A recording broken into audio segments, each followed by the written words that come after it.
Okay, thank you for that introduction. Just checking the microphones are working. Can people hear me at the back? Good, thanks.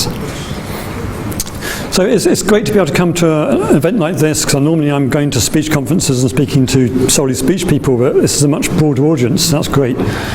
Who actually knows about speech recognition? So we've got some audio people here, and we've got a few speech people as well. You may have to switch something. Yeah. Try this. Brilliant. Okay, thank you. So this is going to be a fairly kind of high-level overview. But what I want to do is to get across how difficult distant microphone speech recognition is, and what the state of the art is, and what the challenges that haven't been solved are. So this is work relating to these CHiME challenges that we've been organising over the last 7 or 8 years now. This is a collaboration between Sheffield, Johns Hopkins University, so particularly Shinji Watanabe, Jan Trammell, and ENRIA in France, so Emmanuel Vincent. Also, we've had quite a lot of industrial support, so I'd like to kind of acknowledge our sponsors, Google and Microsoft, for the last challenge. Oops. So, talking about speech recognition, automatic speech recognition, ASR, in everyday environments. I mean, we often talk about speech recognition, we think about kind of the close talking microphone scenario. So you might think about people talking with headsets, or people talking into mobiles where they're actually talking to their microphones. In these situations, the microphones have been designed to receive signals that are very close to the microphone, and you can pick up nice, clean speech recognition signals. More commonly now, though, people are interested in these kind of distant microphone scenarios.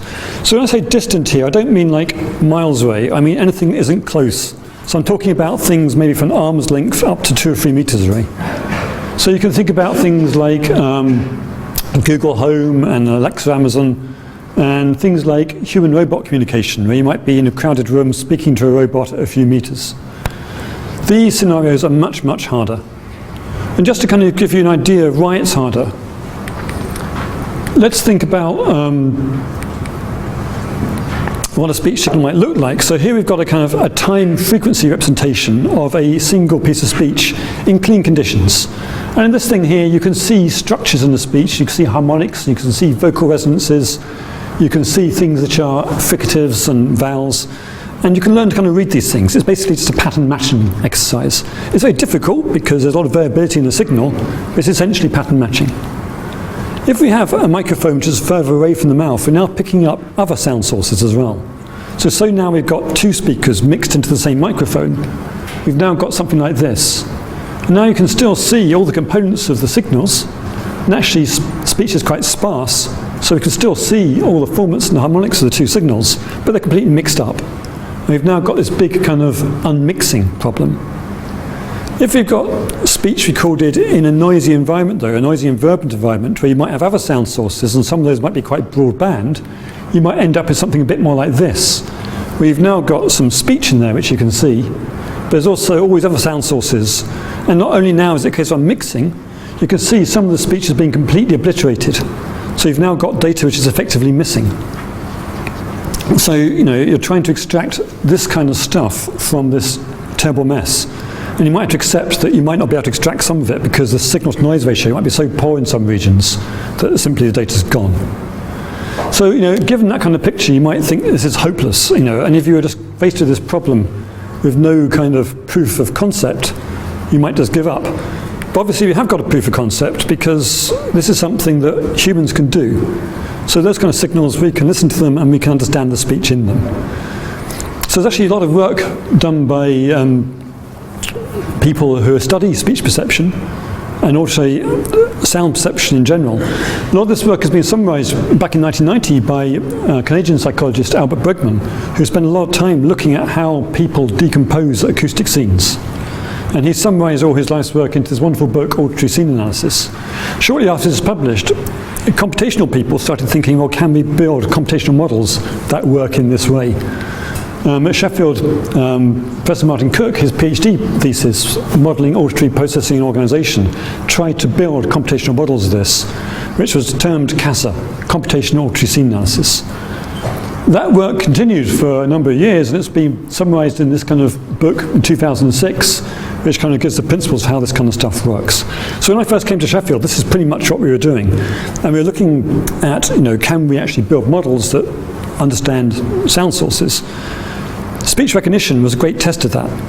If we could do this properly, we'd be able to kind of extract speech from the background and understand speech. So, how do humans process speech in complex acoustic scenes? Can we build more robust ASR systems by using models of human hearing as a foundation?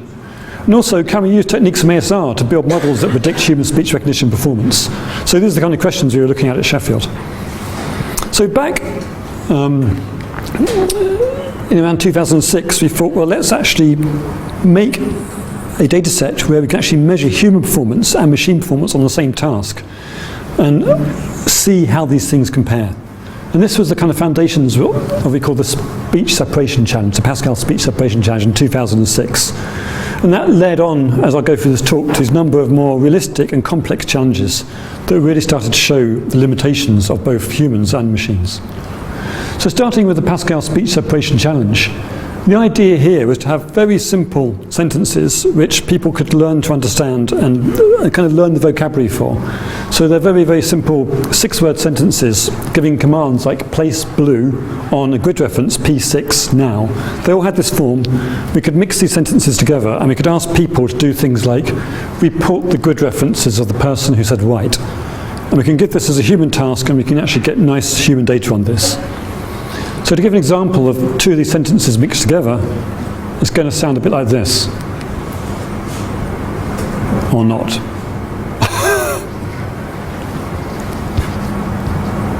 I will try that one more time. Place Y1 So you can see 2 people speaking at once. It's really quite hard. But you can actually measure human performance in this and you can give it to speech recognizers and see how they do.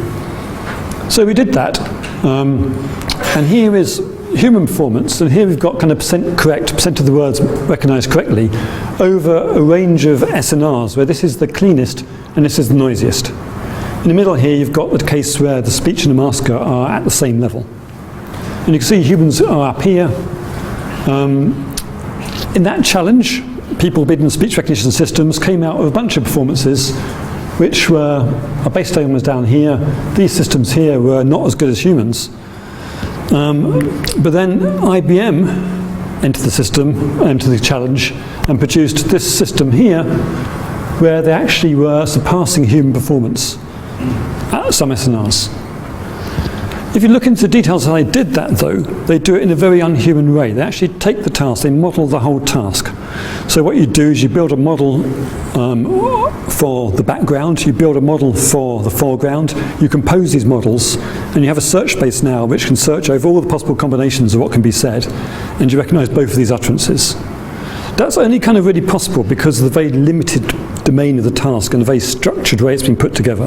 You know exactly what the background is, you know exactly what the foreground is. Humans can't really make access to that knowledge, so they can't really exploit that knowledge in the same way. So, I mean, this is my first point. You've got to be really careful in these challenges when you're comparing human and machine performance. And you've got to be really careful how you interpret machine performance. So this led to a paper where IBM were publishing superhuman speech recognition performance. And this is really a very kind of perhaps exaggerated claim given where the results are actually coming from. So after this, we thought, well, let's try and make this harder. Let's not have a kind of simple background which we can model directly. Let's try and put the speech into realistic backgrounds, much more varied realistic backgrounds, which we can't model so easily. So we've got funding from the EPSC for this computational hearing in multi-source environments grant, hence acronym CHiME. And we went and recorded kind of 50 hours of data from domestic environment. So using binaural mannequins in kitchens and living rooms of 2 homes and recording the data. And now the background is going to be a lot more complicated. So just to give you some flavour of this.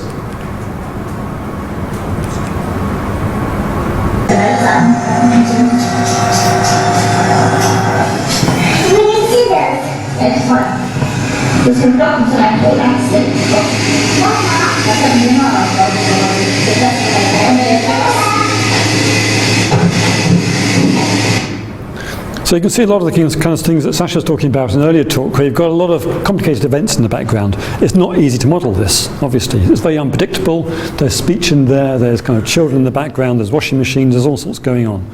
So this background can't be modeled so easily. So then what we did is we then artificially added in these grid utterances into that background using kind of simulation techniques. Bin read at Q2 again. You take the utterance, you measure impulse responses in the room, you then reverberate it to match the room. Bin read at Q2 again. You then mix it into the background, selecting a bit of the background that matches a certain SNR. Bin read at Q2 again. And then you listen to the real versus the mixed. Lay blue in Q2, please. Lay blue in Q2, please. Lay red by L3 again. So one of those utterances was mixed in, two of them are generally recorded in the room. And you can't really hear the difference. And then you can actually then put these utterances into the unsegmented background.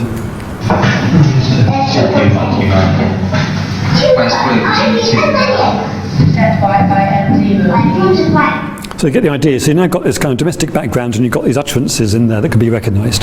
So we did the same kind of task again. We told people where the utterances were, but we asked them to recognise the utterance at this location in the audio. And now performance is, we had a number of competitors looking like this. So here's the human performance, which we measured again, it's up here. And the best systems now are coming close to human performance still, but no longer surpassing it. It's now actually a harder task.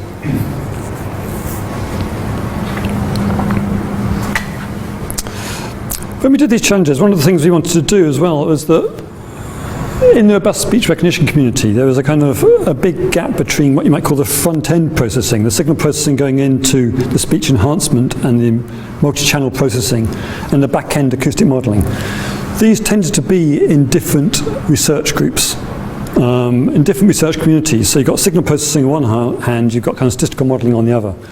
And these people didn't really come together. So you ended up with systems where people were building an enhancement system, then trying to train a speech recognizer on the output of that enhancement system.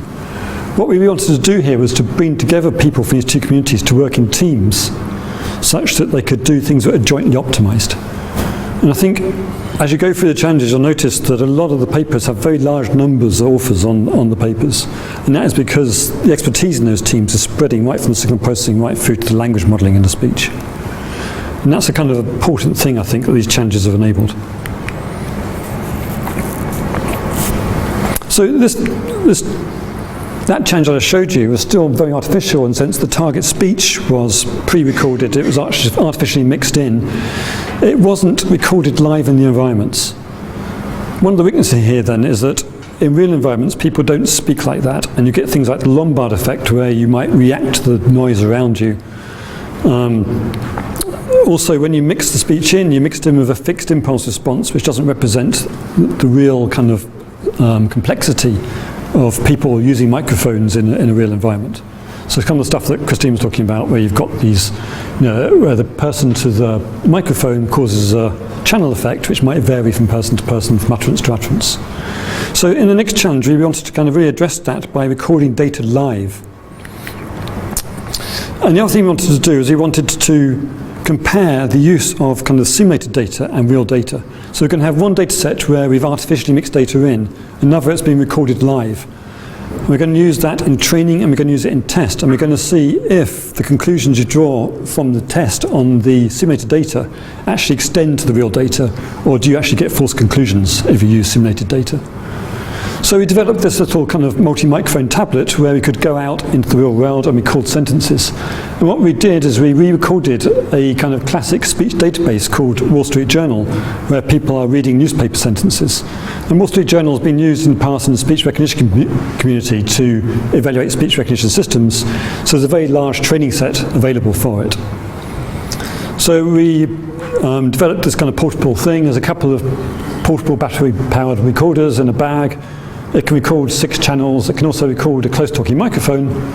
And we go out and just record these sentences that are presented on this tablet, and the person just rereads these sentences. So to give you some idea, we recorded in different environments. It's like sitting in a cafe. I don't know why it does this. It seems to... Let me try that again. A year earlier, GM Hughes had first quarter profit of $2 million, or 77 cents a share. Street junction. Base rates are the benchmark for commercial lending. Travelling on buses. Rates are expected to remain at those levels, move a little higher this week in Treasury Department's quarterly auction. And in pedestrian areas, so this is actually kind of Sheffield train station. Sources say at least 2 bidders have some doubts about Cinewor's performance. So what you're hearing there is the audio recorded on the tablet. The person's probably holding it about this distance. I mean, we didn't give them very close instructions. Sometimes they propped it on the table and sat next to it and spoke to it. Sometimes they held it a bit closer. What you'll hear is that the SNRs there are actually pretty poor. I mean, you've got some very obtrusive background noise coming into the audio. So we had simulated data and we had this kind of real data as well. The simulated data sounded like this. The Treasury attributed the decline to unusually strong sales of bonds in October 1986 on the first part of fiscal 1980. So that's kind of pre-recorded data being mixed in to the signal to try and simulate what data would sound like in that environment. So, the questions are, can simulated data be used for training? Can simulated data be used in evaluation? So we had for all the challenges, and this has been really important as well, that we've developed baseline systems that people can use kind of off the shelf. So people entering the challenges don't have to kind of tackle the whole problem. They can take an off-the-shelf baseline system and they can readdress one part of that system. So typically in these systems you've got some you've got some signal processing in the front to do some beamforming. You've then got some sort of feature extraction. You've then got some acoustic modelling being done with some sort of probably a DNN. And then you've got some language modelling. And all these components have to be put together in order to build the speech recognition system. So this data was split into test and training sets. A baseline system was constructed. Just to give you some idea of the baseline enhancement, this is using a simple delay and sum beamformer. Should we extend this shot so people are seeing this one instead of that? Can you just project the screen to double the screen, because they are not seeing the projection, they're seeing your slides. Oh god, they are.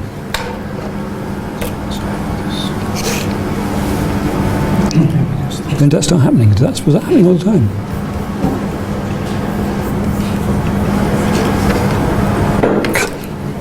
Maybe just extend. Apologies, 1 second.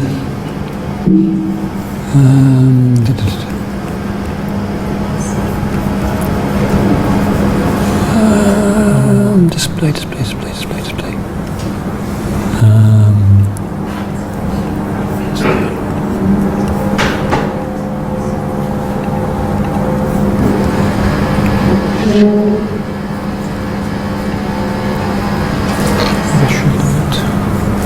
Yeah, go back into the...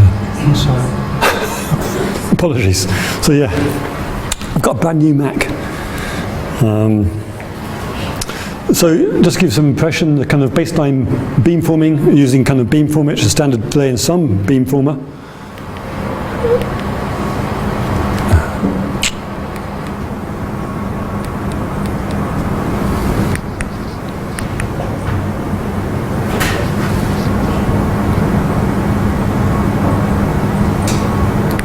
In over-the-counter trading Friday, it was quoted at 25 cents a share bid. In over-the-counter trading Friday, it was quoted at 25 cents a share bid. In over-the-counter trading Friday, it was quoted at 25 cents a share bid. So you can see the baseline beamforming there isn't actually very effective, but that's using 6 channels. It does a small amount of suppression. You can kind of see it in the time frequency plots, but it's kind of limited, a limited effect. And then a baseline system. I won't go through all the details, but it's a fairly standard speech recognition system, MCCs, LDA, so we're making these kind of context expanded features, and we're training then a neural network with a deep neural network with 7 layers. And it's got a very simple language model, which was that provided by the WSJ task. So, the baseline system was scoring 33%, and then we had 26 submissions. And in order of goodness, these submissions were looking something like this.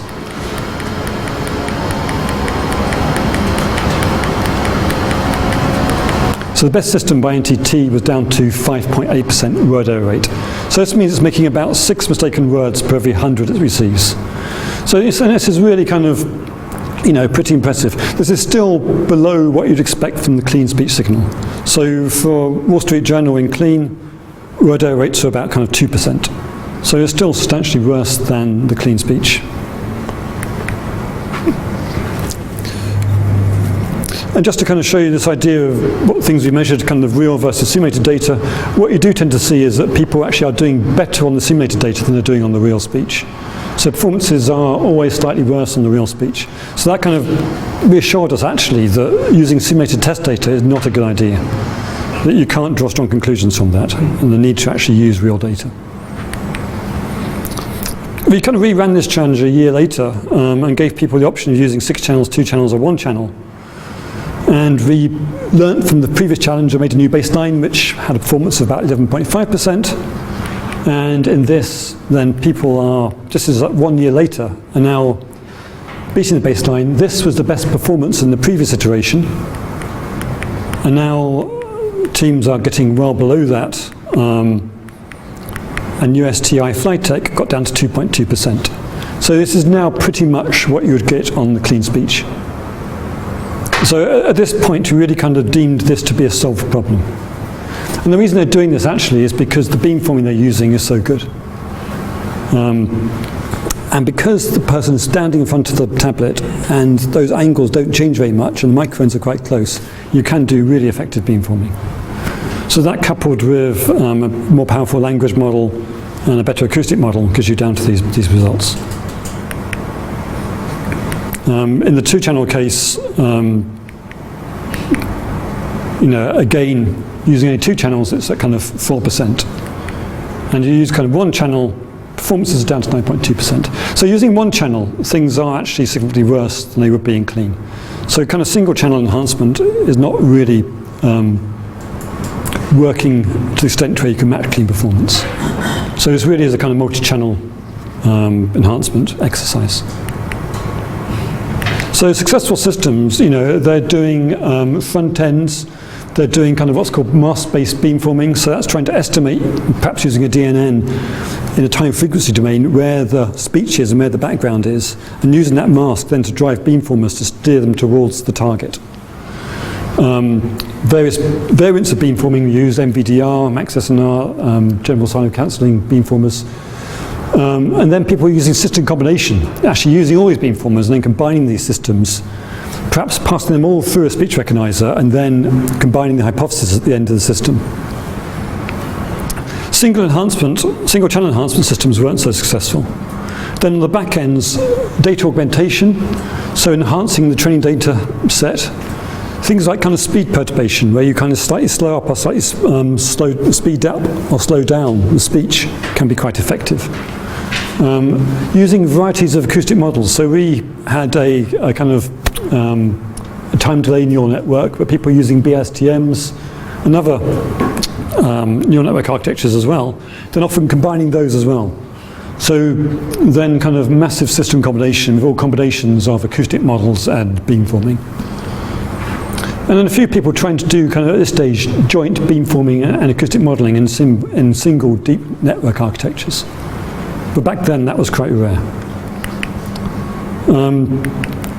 So that was our original recipe.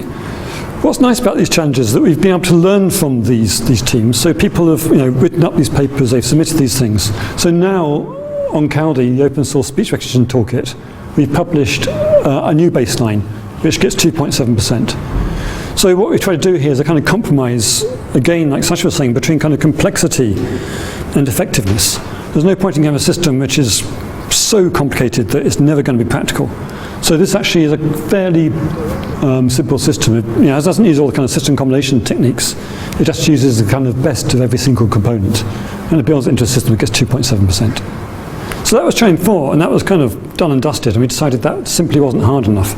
So what we wanted to do for CHiME-5 is to make something truly harder. We're going to go from this kind of read speech from newspapers to conversational speech. We're going to go from a tablet with microphones here to microphones kind of placed at a distance of 2 or 3 meters, like you might get in a kind of home virtual assistant kind of scenario.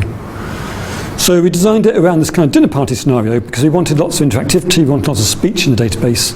So the idea was 4 people who know each other come together for a dinner party. They spend some time in the kitchen preparing food, they spend some time eating food, they spend some time after dinner interacting socially, and we record everything. So we recorded this in 16 homes, totaling 32 different speakers. We then had a test set, a training set of, 16 homes, and devs and test sets of 2 homes each. So we got about 40 hours for training and about 4 hours each for testing. It was recorded using 32 channels in total, using these Connect devices, which have 4 microphone array with 4 channels. So we've got 6 of these in each home, so dotted around the home. They've got video as well, so they're picking up video. And each person was also wearing binaural microphones that go in the ear.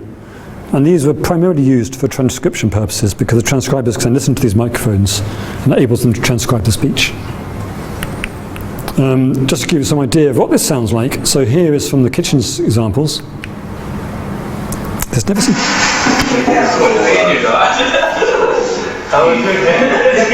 ideas about what to do. So, has the table been already? Or is it more today? No, we don't today. I did on the red sir. Not the heel, right?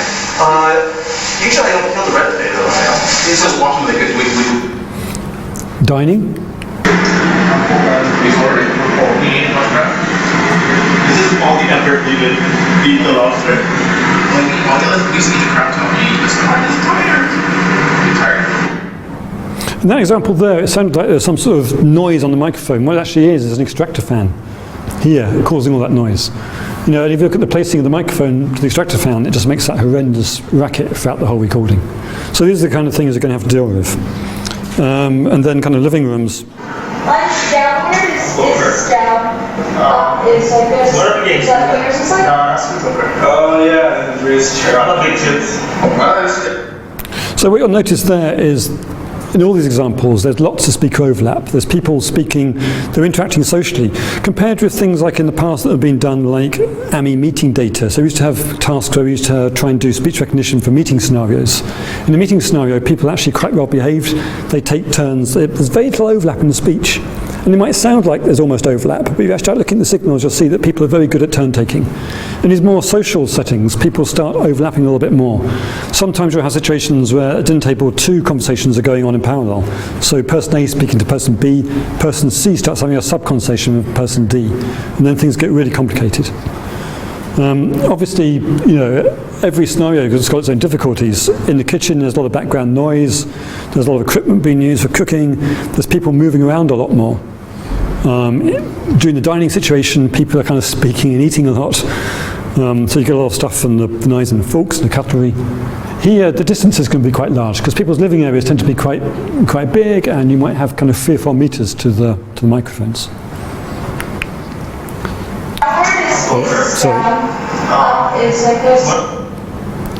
So the other thing we've got is the video for this data. So at some point, I think we're going to want to be able to release data from the video to help with the speech recognition challenge. We haven't done that yet, but we would be able to release things like the location of the people in the video. So to give you some idea again of what this sort of looks like, it's a little bit quieter, but.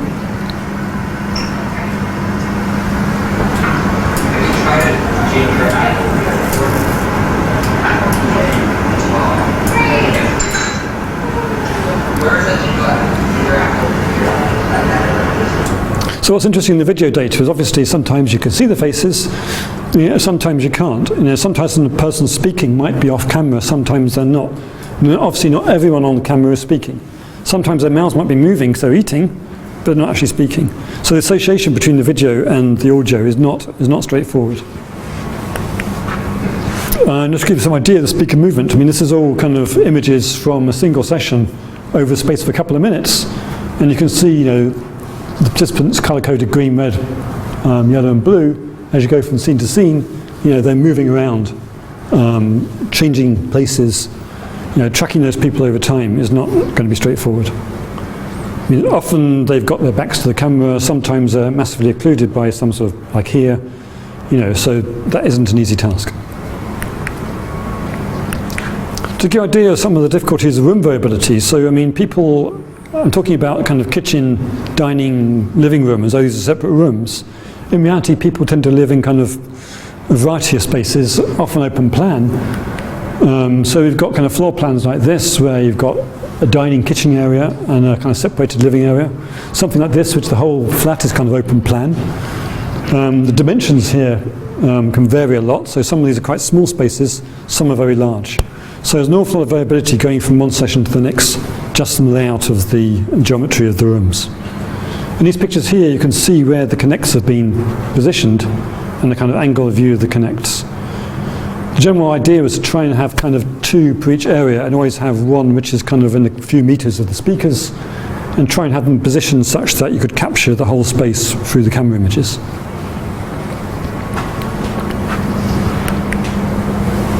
Another problem we have is just simply alignment, and this has been alluded to as well before. So, you know, this has been a lightweight kind of recording setup where we've got connects being recorded onto laptops which have been installed into someone's flat to do the recording.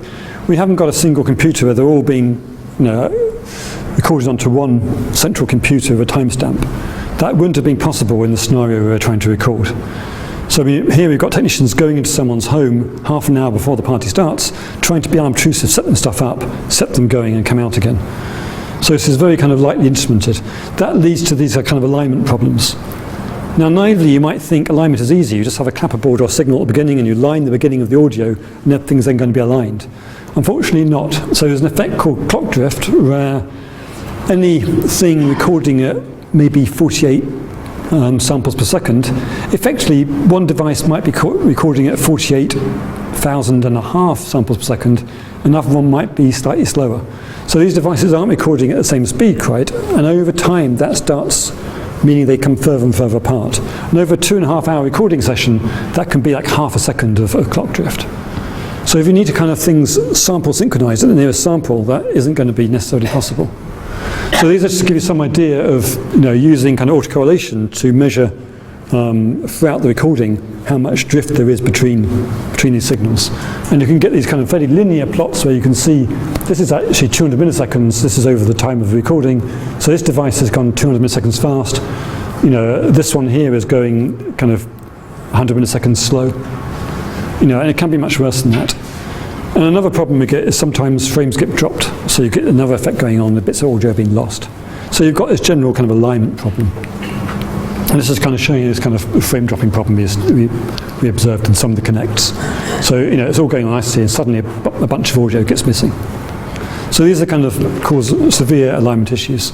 So anyway, we built a baseline system for this task using kind of, to the best of our knowledge, the state of the art. So using recipes developed in the Caldi framework, which have been designed for largely for a task called switchboard, which is a kind of persons making phone calls doing conversational speech. So these are kind of conversational speech recipes. And then doing some sort of enhancement, again using beamformit. So sort of state-of-the-art feature extraction, state-of-the-art acoustic modelling. Quite a simple language model where we constrained people just to use the language transcripts from the trained data of the task itself. We also said to people, okay, you've got to use that data, but you can extend that if you like as an unofficial result and see how much benefit you get. So we published this system as a baseline. And we had a kind of lightweight HMM, GMM based system and a kind of state-of-the-art DNN system. And our word error rates were, now these aren't accuracies, these are word error rates. So big is bad, you want to get towards 0. 91%, and for this kind of state-of-the-art system, 81%. So that means kind of 80% of the words are being misrecognized, roughly speaking. So, you know, a long way for anything that might be usable. So this is now a really challenging task. You know, and this is with people who've got experience of getting results down to kind of 5–10% on things like switchboard. This isn't a kind of a naive system. On the Warn microphones they're not close talking microphones, they're binaural microphones that go in the ear, so they're still not clean, so it's still not an easy task. But here we're getting 72% and down to kind of 47%. So it's still a very challenging task. How much time have I got left? 5 minutes.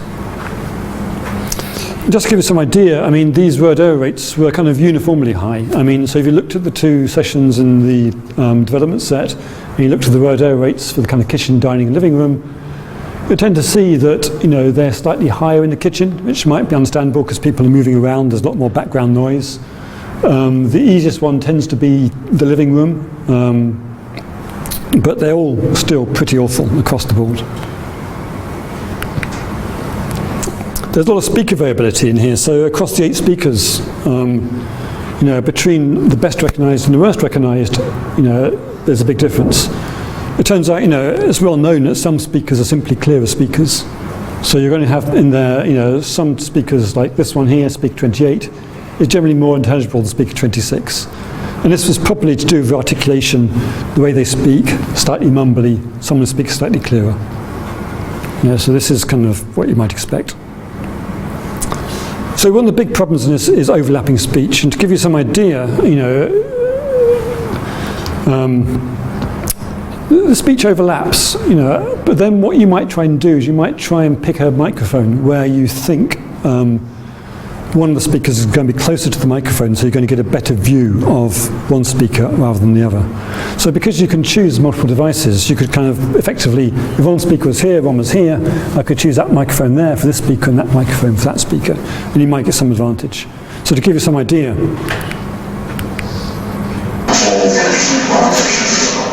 sorry. The audio on this has been a bit of a nightmare. Let's try again. So here you can see it's getting there, but I think we need a whole bunch of flour. There it's a little bit more equal, and you can almost hear it's going to seep through for sure. This is going to be picking up this.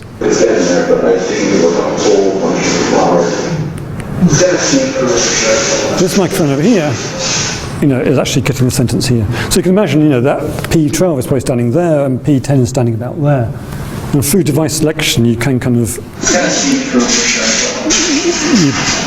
you can improve your chances. Overlap, you know, just looking at portion of time where there's either no people speaking, one person speaking, 2 or 3 in different parties, so different sessions. You can see there's sessions where, like this dysfunctional party where no one's speaking for 30% of the time, one person sort of a lot of the time, very seldom 2 people or 3 people. But other parties like this, where, you know, a lot of the time, up to 30% of the time, there are 2 people speaking at once, according to the transcriptions.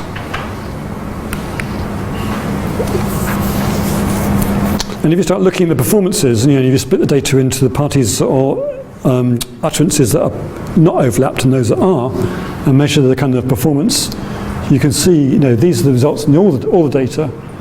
But in situations of low overlap, you can get, you know, a much better result. In high overlap, results get worse. So overlap is obviously something that's causing a big problem. So we release this as a challenge. You know, there's our baseline result again. Some entries actually did poorer than the baseline, which is a bit unfortunate. People who did poor, I mean, again, this goes back to the question of what you're trying to do. They weren't necessarily trying to get the best performance, they were trying something more original, perhaps, and ended up getting a poorer result. But performances were 64%, 62%, 62%. Down to here, to Toshiba, 76%. Third place system getting 55% word error rate. This collaboration between Hitachi and Johns Hopkins getting down to 50%. And this Chinese entry, collaboration between CHiME-5 and USTC, won the competition with 46%. So that was the best performance. So it's come down from, you know, 73% right down to 46%, but you can see it's still a long way from being, you know, the kind of error rates you might want for a usable system.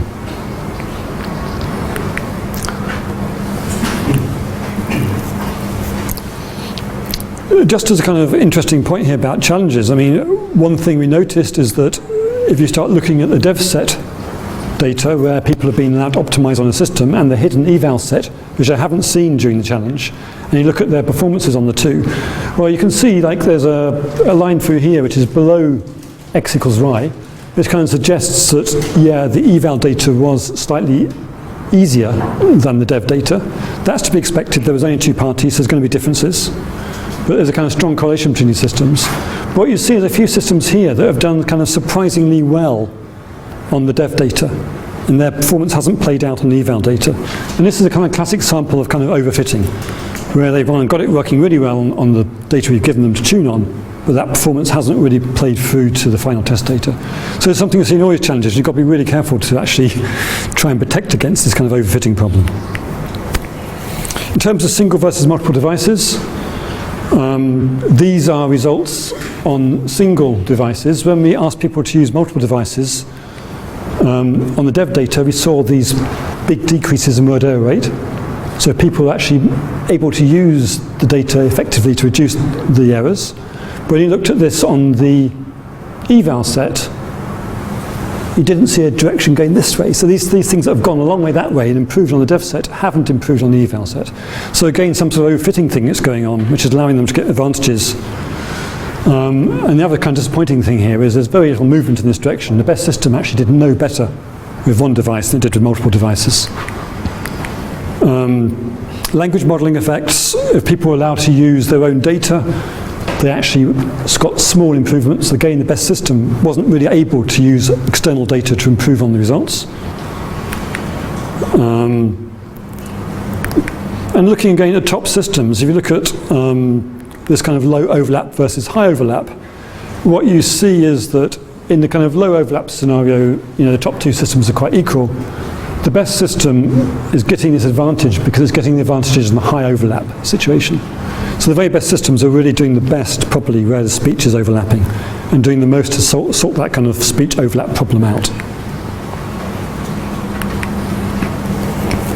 So again, since this competition has run, there's been more work done on it, and what's been really nice here is that Itachi here, who had kind of the best kind of back-end acoustic modelling system, and Paderborn, who had probably the most sophisticated front-end system, have collaborated after the competition and developed a system where they've published it just this year and have now got a better result down to 41.6. So another thing I've seen from these challenges is that once the results are out there in the open, people can start collaborating and new collaborations can start, and you can start getting kind of bigger improvements.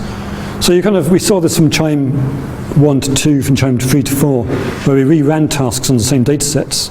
We started seeing the biggest gains happening after the challenge, where suddenly things start coming down quite quickly.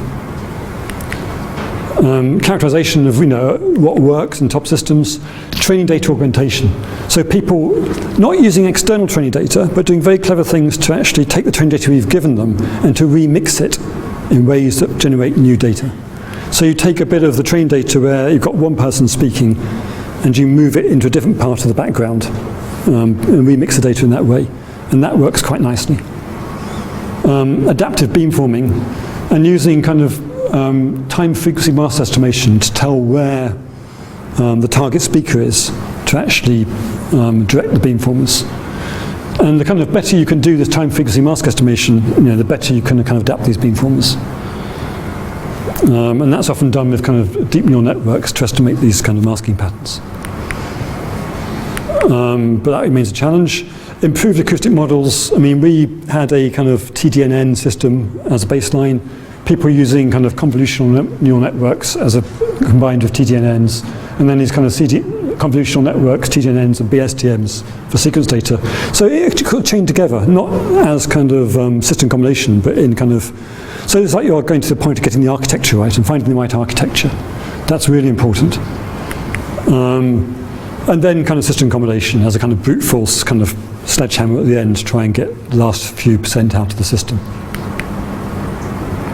And that's where you kind of get to the point where it's kind of diminishing returns.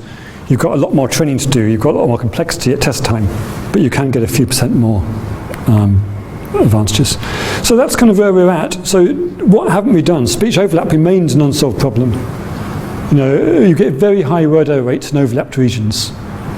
It causes problems for mask estimation and beamforming. When people are overlapping in the speech, you can't tell where the speech is, you can't direct the beamformers very clearly. We need better techniques for exploiting multiple recording devices. So people are using these microphone arrays, but once you've got 6 microphone arrays in the flat, no one was able to get much advantage from that, which is surprising to me. You'd think you'd get a big advantage from having more than one device. Something that we didn't tackle in CHiME-5 at all is we didn't do diarization. What that means is we didn't ask people to say where the speech was and when it was happening or who was speaking. We told them in the transcription, you've got to listen from this time to hear this utterance and transcribe that person. They even had the speaker ID of the person they were transcribing. So throughout the party, they knew exactly where to listen for each speaker. If you ask people to do speech recognition and don't tell them where the speakers are, then it's a much, much harder task. So that's largely unsolved. And what we haven't done yet is use the video data. So this is all using audio data, and there's a lot of complementary information in the video data, and there's a lot of ways you could use it. Some of the problems that are really hard to solve in audio are potentially very easy in video. So the localization problem. So you can imagine if you can track the people using the video, you can then direct the beamformers, so you can work out where the interfering sound sources are. If you can recognize a person's face, that gives you an ID that you can then use and say, right, this is the same person speaking. Again, you could do things like you might be able to see the distance of the speaker, you might be able to kind of make prior models of the kind of reverberation, knowing how big the room the person standing in is. So, the video data is potentially very, very useful. So, we're planning to launch CHiME-6 this autumn. We're planning to have 2 tracks. One is going to be a straight rerun of the CHiME-5 multi-device track, because we're really hoping people will be able to handle that now and be able to kind of push those word error rates down. And one's going to be a new track where it's going to be a kind of diarization track. And this simply means they're simply given, here's 2.5 hours of audio. Transcribe the speech in that audio. And then we will then match it to the transcribed speech. They won't be told where the audio is or where the speech is. And we're going to measure that through diarization error rate, but also through a word error rate as well. So see what the speech recognition accuracy is when they do that. A lot of problems sorted out before we launch this. Problems about the tools for evaluation and how you actually do this task, because you've got to kind of permute possible speech recognition outputs against the transcriptions to make sure you're marking and scoring things fairly. So there's a baseline system for track 2 is under development. We plan to launch this in the autumn, and we plan to have the results presented at ICASP as a satellite workshop. So people have about 6 months to work on the data. They'll submit their systems in late April, and the workshop will be in May. So I'd just like to thank all the sponsors who have actually kind of supported CHiME throughout the years.